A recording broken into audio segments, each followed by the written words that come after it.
жүргүзгөндөй болгон жок. Оштун оюнчусу ал жерде өтө эмес саналдуу болчу. Оң канаттан барат. Сокку алыскы бурушка гол. Караңыздарчы, ушунчалык мына күч менен соккузатып, ийгилик жаратып кетти. Бул Арсланбек Такоев. Бирден менен оң канаттан барды жана ошол замат алыскы бурушка топту тепти. Мына карасаңыздар, аны карап бара жаткан оюнчу бар болчу Алихан кетирип алды. Эки беттештен кийин бир упай, албетте Кайрат командасы үчүн бул жакшы көрсөткүч эмес. Черкашинге кайрадан берди. Черкашин артка калтырды. Эми топту тепкен атат. Жылжыра алмак. Эң башкысы кайрадан ошол оюнчулар топ менен болот. Сокку түз эле.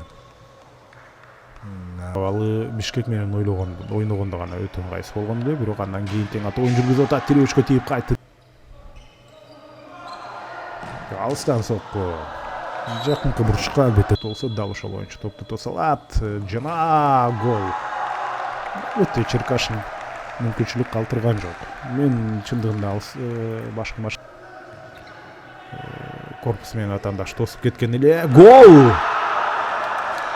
Мына бул жерде дарбазачынын буттарынын арасынан өткөрүп, ошентип Айдар Максатбеков аны ишке ашырды. Мына карап көрүңүздөр. Өтө ишенимдүү. Жок, бул ошондо Диярбек Эргашев. Диярбек Эргашев бул менен башын атайын басып койгон экен. Дал ошол ыкмасы үчүн. Азыр сокку дарбазачыдан кайтты, дагы бир сокку. Дагы бир тебилге. Ой, бири-бирине тоскоолдук кылып калышты.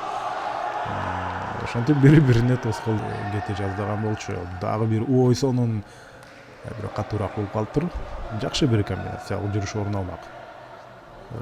Оштун техникалык зонасындагыларга эмне болду?